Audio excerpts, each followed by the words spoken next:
Сәлем кішкентай достар. Бүгін біз сендермен бірге жануарлардың төлдері және олардың қоректері туралы үйренетін боламыз. Дайын болсаңдар бастайық.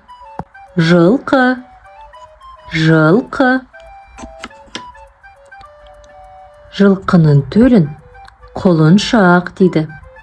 Құлыншақ. Жылқы төлі құлыншақ.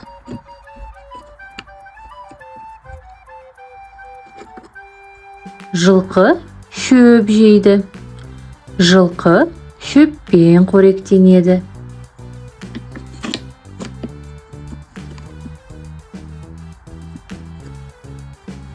Бұл аю.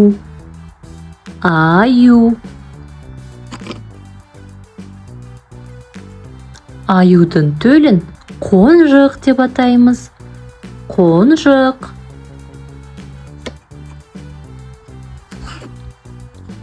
Аю балмен қоректенеді. Бұл бал.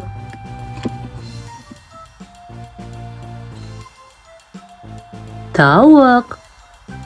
Тауық. Тауықтың баласы балапан. Балапан. Тауықтар дәндермен қоректенеді.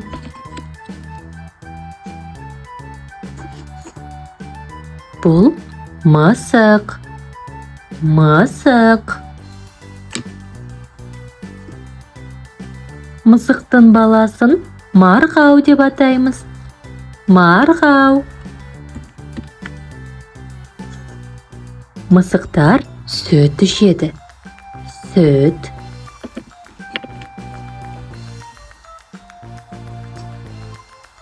Бұл қоян.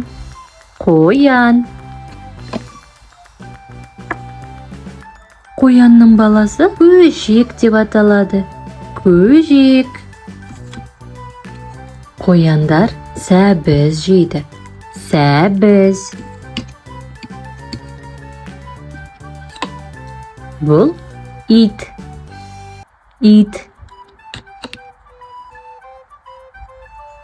Ал бұл оның баласы күшік. Күшік.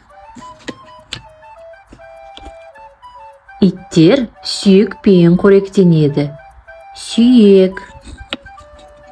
Қайталап шығайық балалар. Ит. Күшік. Қоян. Көжек. Мысық.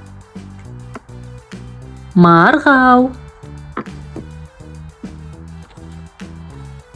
Тауық. Балапан. Аю. Қонжық. Жылқы. Құлыншақ. Келесі кездескенше кішкентай достар, парақшаға жазылуды ұмытпаймыз.